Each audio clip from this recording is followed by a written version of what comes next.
썰 푸는 라디오 썰프라. 안녕하세요. 저는 이제 2돌 지난 아기를 둔 워킹맘입니다. 신랑이 4대 독자 집안에서 태어났고 결혼 후 아들 노래를 부르셨던 시어머니 덕분에 시험관 5번 고생 끝에 힘들게 아들을 낳았습니다. 그러다 보니 시댁에서는 귀한 자식이라고 손주 녀석 애지중지하며 어디 탈이라도 날까 싶어 끔찍하게 여기시는 것도 당연히 이해는 합니다. 그런데 요즘은 너무 지나치실 정도로 저희 아기를 시어머니께서 당신의 소유물로 생각하시는 것만 같아 제가 극심한 스트레스를 받고 있어요. 한 직장에서 제가 14년 차 근무 중이다 보니 쉽게 퇴직을 할 수 없는 상황이라 지금은 시어머니께서 저희 집에서 아기를 돌봐주고 계세요. 친정엄마께서는 몸이 많이 불편하셔서 병원 치료를 받으시는 중이라 맡아주실 형편이 안 되다 보니 어린이집에 보내려던 찰나 시어머니께서 손주는 내가 본다, 걱정 말아라 하시며 맡아주시게 되었어요. 요즘 뉴스에 어린이집 아이들 학대나 아이 사망사고, 선생님들의 횡포, 원장들의 비리가 많이 나오다 보니까 시어머니께서는 절대 그런 곳에 아이를 맡길 수 없다며 이렇다 저렇다 말 한마디 말씀도 없이 시아버님 혼자 놔두고 아기를 봐주시겠다고 지방에서 저희 집으로 올라와 버리셨어요. 사실 처음에는 너무 당황스러웠지만 그래도 어린이집보다는 시어머님께 맡기는 편이 낫겠다 싶은 생각으로 지금은 시어머님과 함께 생활을 하고 있어요. 그리고 손주 녀석을 예뻐해 주시는 건 너무 감사한 일이기도 하고요. 그런데 신랑과 하루 종일 일하고 퇴근해서 집에 돌아오면 집안은 난장판에 과일, 빵, 음료수, 과자 등 냉장고에 있는 것들 모두 꺼내서 거덜내시고 쓰레기며 청소는 하나도 안 하신답니다. 애는 기어다니며 바닥에 있는 찌꺼기들을 주워 먹고 있고 아기 젖병도 삶아놓지 않으셔서 정작 우유 먹이려고 할 때 그제서야 닦고 계시고 아기 기저귀를 뭐하러 이렇게 자주 가냐시며 하루에 2-3번 정도만 갈아주시는 것 같더라고요. 그러다 보니 아기 엉덩이는 빨갛게 습진까지 난 상태더라고요. 집안이 점점 쓰레기장이 돼가고 제가 퇴근해서 들어오면 정말 스트레스가 이만저만이 아닙니다. 어머님이 드시는 음식이 아깝다는 건 아니고요. 당연히 손주 봐주시면서 이것저것 드실 수 있다고 생각해요. 그래서 시어머님 오신 뒤로는 냉장고에 과일과 음료수, 심지어 소고기까지 평소보다 더 많이 사다 놓기도 했고요. 그런데 막상 시어머님과 살다 보니 집안 살림도 게으르시고 당신이 드신 설거지도 안 해놓고 쓰레기 분리수거는 일절 하나도 안 하시더라고요. 아이 장난감은 장난감대로 이리저리 나뒹굴고 치우지도 않고 주야장천 TV만 보고 계시니 여러분들 같으면 며느리 입장에서 답답하지 않으시겠어요? 그야말로 저에겐 시집살이가 시작된 거나 마찬가지였죠. 사실 시어머니께 아이를 봐주신다기에 감사하기도 해서 한 달에 200만 원씩 용돈을 드리고 있었어요.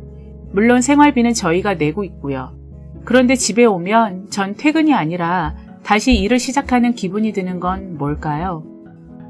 게다가 시어머님이 떡하니 거실 차지하고 계시니 힘들게 일하고 들어와 눕고 싶어도 긴장은 풀 수도 없고요. 그리고 아이를 봐주시는 게 아니라 낮에 매일같이 만화만 틀어주고 있는 것도 썩 기분은 좋지 않았어요. 애가 저러다 바보 될까 사실 걱정도 되고요. 힘드시거나 피곤하실 때 잠깐씩 보여주는 건 저도 괜찮다고 생각하지만 하루 종일 틀어놓는 건 좀 아니지 않나요? 아기가 TV에서 떨어지지 않는 걸 보면 벌써 TV 중독이 된 게 아닌가 싶을 정도예요. 그래서 시어머님께 동화책도 좀 읽어주시면 좋겠다고 몇 권 책도 사다 드렸었죠. 그런데도 불구하고 계속 아이를 방치하는 모습에 저는 신랑에게 차라리 이럴 바엔 어린이집을 보내는 게 낫지 않겠냐고 물어도 봤었죠. 하지만 신랑은 내 자식처럼 아기 봐주는 곳이 어딨냐며 동네 어린이집보다는 그냥 엄마 믿고 맡기라고 하더라고요. 솔직히 전 내키진 않았지만 또 부부싸움 될까 싶어서 그냥 알겠다고 하고 몇 번은 참았었죠. 며칠 전 회사 출근 후 오후에 외근이 있어서 일을 보고 일찍 퇴근하는 날이었어요. 집에 와보니 어머님 친구분 몇 분들이 오셔서 고스톱을 치고 계신 거예요.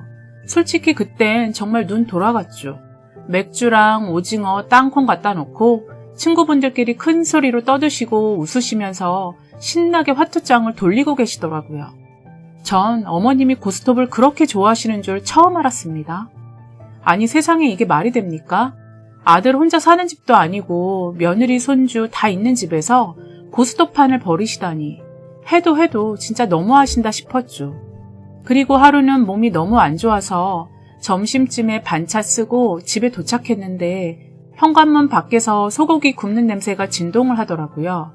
들어와서 보니 아기 이유식으로 사다 놓은 소고기를 시어머니께서 시누이를 불러다가 같이 구워 먹고 있는 게 아니겠어요?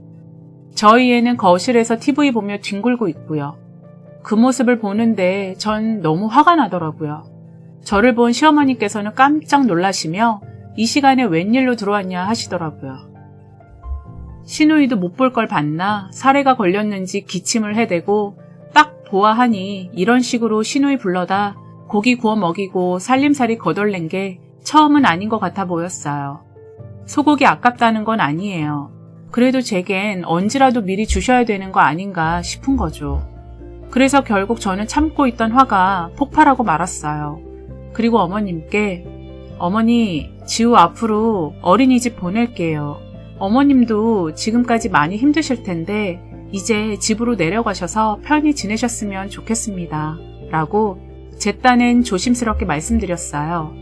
그러자 옆에 있던 시누이는 놀란 토끼 눈을 뜨며 새언니, 지금 우리가 이렇게 고기 구워 먹었다고 화내는 거예요? 아니, 오랜만에 엄마가 놀러 오래서 모처럼 온 거 가지고 뭘 그렇게 정색을 하며 얘기를 해요? 고기가 그렇게 아까워요? 내가 이 집에 놀러 온 게 큰 잘못이냐고요? 라고 따지더군요. 저는 너무 기가 막혀서 아가씨, 고기가 아까운 게 아니에요. 여긴 오빠네 집이에요. 시어머님 댁이 아니라고요. 저희 집에 오실 땐 미리 연락을 주고 오셔야죠. 그리고 지우 좀 보세요. 어떡하고 있나. 제가 지금 두 분이 고기 드시는 것 같고 그러는 게 아니잖아요. 이렇게 소리 소문도 없이 와서 애는 애대로 TV 앞에서 서서 저렇게 방치되고 있는데 제가 기분이 좋겠어요? 라고 쏘아붙였죠. 그러자 시어머니께서는 아이고 얘 소고기 그까짓 거 얼마나 한다고 이 난리냐? 그까짓 고깃값 더러워서 내가 준다 줘. 그리고 세상이 이렇게 흉흉한데 뭐? 우리 금쪽 같은 내 새끼를 어린이집에 보낸다고? 너 미쳤냐? 난 절대 그런데 못 보낸다. 하시며 목소리를 높이시더라고요. 그러시는 분이 아직 이유식하고 있는 아기한테 본인이 드시다 말 라면 국물에 밥 말아서 손주 먹이고 있냐고요. 그러면서 뻑하면 다 애 잘 크라고 하는 거다 하십니다. 더 이상 말씀드리면 서로 화만 낼 것 같아 속으로 참자, 열 올리지 말자 하던 찰나 갑자기 지우가 캑캑거리며 토를 하기 시작하더라고요. 놀라서 바로 달려가서 지우 얼굴을 보니 땅콩 껍질을 입에 물고 빨고 있는 게 아니겠어요? 알고 보니 시누이가 지 먹고 싶다고 맥주 안주로 땅콩하고 오징어포를 사왔더라고요. 근데 바닥에 떨어진 그 땅콩 껍질을 지우가 입속으로 넣었던 거예요. 전 너무 놀라서 시어머니께 어머니, 지우 땅콩 알레르기 있는 거 모르세요? 예전에 몇 번 말씀드렸었잖아요. 지우 먹으면 큰일 난다고요, 어머니. 이런 건 조심을 해주셨어야죠. 애 이러다 진짜 큰일 나요, 어머니. 라고 저도 모르게 시어머니께 목소리를 높였어요. 그러자 시어머니는 미안하단 말 한마디 없이 갑자기 저희 따귀를 때리시며 너 지금 시어미한테 말버릇이 그게 뭐냐? 어디다 대고 훈계야 이게? 너 다시 한번 말해봐. 내가 너 이뻐서 우리 손주 봐주는 줄 아냐? 너같이 지랄 맞은 성격 내 새끼가 닮을까봐 내가 키우는 거야. 그거 알아? 이게 어디서 배운 게 없어서 시애미한테 눈 부릅뜨고 가르쳐들어? 넌 애비어미도 없어? 라고 쌍욕을 제게 막 퍼부으시더군요. 전 그 자리에서 있는 욕 없는 욕 신나게 쳐듣고 눈물을 뚝뚝 흘렸습니다. 그리고 한마디 했죠. 어머님께 당장 이 집에서 나가달라고요. 그러자 옆에 있던 시누이는 새언니, 알레르기는 무슨? 저런 건 어릴 때부터 고쳐놔야 돼요. 다 나중에 크면 없어지는 거 아니야? 애가 아프면서 면역력도 길러지고 그런 거지. 그렇다고 애가 죽은 것도 아닌데 뭐가 그렇게 호들갑이에요? 그리고 엄마한테 너무 하는 거 아니에요? 애 보는 게 무슨 쉬운 일도 아니고 애가 놀다 보면 그럴 수도 있지. 애 새끼가 뭐가 그렇게 대수라고 이 난리를 쳐요? 애가 죽기라도 했어요? 라며 옆에서 한술 더 뜨더군요. 정말 그 자리에서 이 신우년의 머리채를 쥐어잡아 뜯고 싶은 거 겨우겨우 참았습니다. 지우는 옆에서 계속 울어대며 보채기 시작했고 얼굴을 보니 울긋불긋 시뻘겋게 두드러기가 다 나서 점점 얼굴이 붓더군요. 급한 대로 지우 옷을 벗겨보니 온몸에 두드러기가 이미 다 퍼진 상태였고 애는 간지럽다고 긁어대고 울고 불고 체온을 재보니 열이 37.8도까지 오르더라고요. 허겁지겁 놀란 저는 지우를 목욕부터 시키고 급한 대로 병원 응급실에 데리고 왔어요. 의사 선생님께서는 조금만 늦었으면 큰일 날 뻔했다시면서 링거를 맞았고 열이 더 오르지 않아 천만 다행이라고 하시더군요. 그리고 처방해준 약은 일주일 정도 먹이면 괜찮아질 거라고 하시며 땅콩 알레르기도 알레르기지만 아기 입속으로 땅콩이 들어갔다 순간 기도를 막을 수도 있으니 절대 조심하라고 신신당부까지 하셨어요. 그제서야 전 가슴을 쓸어내리며 눈물을 흘렸습니다. 그렇게 진이 다 빠진 채로 지우를 안고 집으로 돌아왔어요. 집은 난장판이 되었고 신우이는 이미 가고 없더라고요. 그리고 안방에 누워서 TV를 보시던 어머님은 지우를 보자마자 지우 어떠냐? 괜찮냐? 말 한마디 없으시더군요. 전 어머님께 앞으로 지우는 제가 돌볼 테니 어머님 이만 내려가 주세요. 라고 단호하게 말씀드렸습니다. 그러자 어머님은 아이고 야야 애 봐준 공은 없다더니 여태 누구 덕에 네가 일 다니면서 돈 벌고 그랬는데 뭐? 이제 와서 나가라고? 여기가 네 집이냐? 내 아들 집이지? 그리고 난 절대 우리 손주 너 같은 년한테 못 맡기니까 네가 포기하던지 네가 이 집을 나가라! 하시더라고요. 전 너무 어이가 없었죠. 그리고 어머님께 지우 제 자식이에요. 내 배 아파 낳은 자식인데 그게 무슨 말씀이세요? 애가 하루 온종일 TV만 보고 바닥에 있는 쓰레기들이나 주워 먹고 기저귀는 제때 안 갈아서 종일 차고 다니다 발진까지 났는데 이걸 보시고도 어머니는 그런 말씀이 나오세요? 차라리 이럴 바에야 더 청결하고 위생적인 어린이집이 보내는 게 낫지 않겠어요? 병원에서 아기 조금만 늦었으면 큰일 날 뻔했대요. 이래도 어머님이 보시겠다고요? 그 잘난 손주 녀석 하마터면 숨 넘어갈 뻔했다고요. 계속 이대로 살고 싶으세요, 어머님? 하고 저도 결국 폭발해서 그동안 쌓였던 말들을 했습니다. 그 말을 들은 어머님은 사람은 이래서 겪어봐야 한다더니 내가 너를 봐도 한참 잘못 봤구나. 에이! 하시며 방문을 쾅 닫고 들어가 버리시더군요. 전 차라리 잘됐다 싶었어요. 그리고 바로 짐 싸서 어머님이 집으로 내려가시길 속으로 바랬죠. 이참에 저도 회사에 육아휴 휴직을 쓰고 1년 정도 제가 지우를 봐야겠다 생각도 했어요. 매월 어머님께 아기 봐주시는 걸로 200만 원씩 입금해 드렸었는데 그렇다고 저희가 여유 있게 잘 사는 것도 아니고 자꾸 주 양육자가 할머니가 되다 보니 애는 벌써 2돌이나 지났는데도 아직도 옹알이만 할 줄 알지 엄마 아빠 소리를 못하는 것도 신경 쓰였고 또래에 비해 아이가 체구가 너무 작은 것도 걱정스러웠거든요. 이래서 엄마가 자식을 키워야지 내가 뭐 얼마나 번다고 애를 맡겨서 이 사단을 만들었나 싶은 게 제 자신이 너무나 한심스럽고 아기한테 미안한 생각까지 들더라고요. 그날 저녁에 퇴근하고 신랑 들어오면 당분간 아기는 내가 키우겠다고 바로 육아 휴직계 낸다고 말해야지 생각하고 있었어요. 그런데 신랑이 회식으로 좀 늦는다고 먼저 자고 있으라고 연락이 오더라고요. 저도 이날은 너무 피곤했는지 일찍 잠이 들어버렸어요. 그런데 새벽 1시쯤 신랑이 들어오자마자 저를 다급히 깨우더라고요. 여보, 빨리 일어나봐, 얼른. 지우가 안 보여. 전 신랑 목소리에 너무 놀라 벌떡 일어났죠. 지우가 없어지다니? 그게 무슨 소리야? 그러자 신랑은 이 새벽에 현관문이 활짝 열려있고 엄마랑 지우가 안 보인다니까! 당신한테 아무 말 없었어? 라며 난리를 치는데 전 그때 정말 하늘이 무너지는 줄 알았죠. 전 지우야 울며 불며 맨발로 1층까지 뛰어내려와 아파트 단지 내를 찾아다녔고 남편은 경찰서에 가서 어머님과 아기가 없어졌다고 신고를 하고 왔더라고요.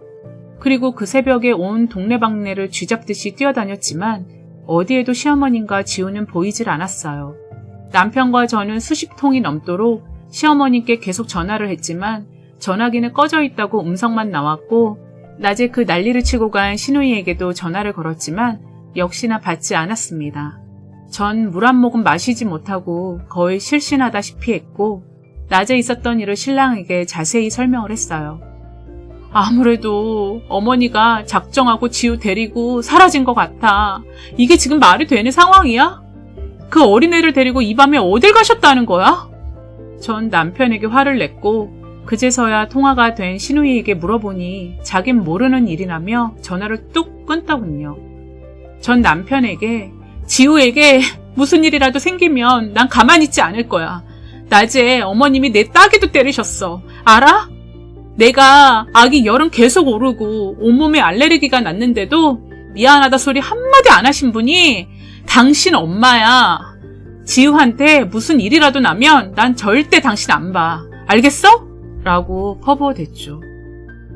잠시 후 저희 친정 식구들까지 다 몰려오셨고 친정엄마가 시어머님께 전화도 걸고 문자도 보냈지만 묵묵부답이었습니다. 그렇게 다들 한숨도 못 자며 마음을 졸이고 있었죠. 새벽 6시쯤 다 돼서야 아파트 관리실 직원이 출근한다길래 남편과 저는 한참을 기다리다 6시 맞춰서 CCTV 확인을 위해 관리 사무실로 내려갔죠. 그리고 화면을 보니 어머님께서 자는 지우를 급하게 둘러엎고 엘리베이터를 타고 내려가는 장면이 찍혀 있더군요.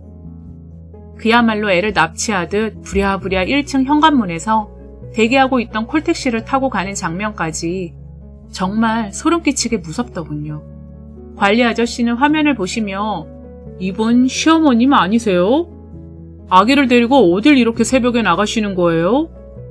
라고 하시며 저희한테 되려 여쭤보시더라고요. 남편은 놀라 잘 봤다고 일단 대충 얼버무리고 집으로 돌아왔어요. 그리곤 씩씩대며 아버님께 전화를 걸었고 일어나서 전화를 받으신 아버님은 당연히 어머님이 저희에게 말을 하고 애를 데리고 내려오신 걸로 알고 계시더군요. 남편은 엄마 바꾸라고 소리소리 질렀고 아버님은 영문도 모르신 채 이게 웬 날벼락이냐 싶어 어머님을 깨웠지만 끝내 전화를 받지 않으시더군요. 그리고 지우는 다행히도 잘 자고 있다고 말씀하셨어요. 그제서야 저희 모두는 한숨을 돌렸고 친정엄마는 너무 화가 나셔서 남편에게 김서방, 아무리 손주라지만 온데간데 말 한마디 없이 그런 식으로 데리고 가는 건 아니지 않나? 사돈은 애가 놀라면 어쩌려고 그런 일을 벌이신 거야? 라고 화를 내셨어요. 저는 바닥에 털썩 주저앉아 버렸고 이른 아침 서둘러 신랑과 저는 지우를 데리러 3시간이나 걸리는 시댁에 황급히 내려갔어요. 남편도 무슨 정신으로 운전을 했는지 저희 둘은 거의 제정신이 아니었었죠. 그리고 시댁에 도착해서 인사고 뭐고 안방에서 곤히 자고 있는 지우를 일단 차에 태웠어요. 그리고 일찍 일어나서 저희 얼굴을 보시며 아무렇지 않게 너희가 웬일이냐? 말씀하시는 시어머님 얼굴을 보며 제가 한마디 했죠. 다시는 지우를 어머니께 맡기지 않겠습니다. 지우 얼굴 앞으로 꿈에도 보실 생각하지 마세요. 라고요. 옆에 있던 신랑도 시어머니에게 엄마 미쳤어? 말도 없이 새벽에 아기를 데리고 나가면 어떡해? 이건 납치야 납치. 그러자 어머님은 뭐? 납치? 이것들이 진짜 아침 대바람부터 쳐들어와가지고 뭔 소리를 하는 거야? 할머니가 손주 이뻐서 데리고 온 게 무슨 납치라는 거야? 라며 난리를 치시더라고요. 그러자 남편은 손주 이쁜 건 알겠는데 이건 아니지. 아무리 그래도 어떻게 애미한테 말 한마디 없이 애를 몰래 데리고 나가면 어떡해요? 그리고 전화는 왜 안 받으셔? 얼마나 많이 한 줄 아세요? 세상에 야반도주도 아니고 그 새벽에 현관문을 활짝 열어놓고 그리고 애 낮에 탈나서 응급실도 다녀왔다는데 엄마 진짜 제정신이야? 라고 어머니께 소리를 질러댔어요. 결국 듣다 못한 아버님은 그만하라고 신랑을 말렸고 지우 괜찮으니까 걱정 말라시며 그만하면 됐다고 얼른 출발하라고 손짓을 하시더군요. 남편은 어머니께 당분간 집에 올 생각도 하지 말라고 단단히 말씀드린 뒤 그제서야 남편과 저는 차에 탔고 집으로 올라왔습니다. 아무리 손주지만 애 엄마 아빠가 버젓이 살아있는데 정말 이건 너무하신 거 아닌가요? 저한테 화가 나신 걸 분풀이 대상으로 손주를 인질로 삼아서 너 한번 당해봐라. 네 새끼 어떻게 하나. 이런 거냐고요. 정말 아무리 이해를 해보려고 해도 도저히 납득이 가질 않네요. 아이가 생후 3년까지는 부모와의 애착 관계가 중요하다고 하는데 또 그 시기에 애착이 어떻게 형성되느냐에 따라 아이의 인생이 평생 달라진다고도 하잖아요. 지우가 놀라지 않았을까 걱정도 되고 이제라도 내 새끼 애정 결핍되지 않게 엄마 사랑 안에서 귀하게 잘 키워야겠다는 생각이 절실히 하게 되었어요. 당분간 저도 시어머니와 연락도 끊은 채 마음 편히 지우 돌보며 살기로 했답니다. 긴 사연 읽어주셔서 감사합니다. 구독과 좋아요는 썰프라에 큰 힘이 됩니다. 감사합니다.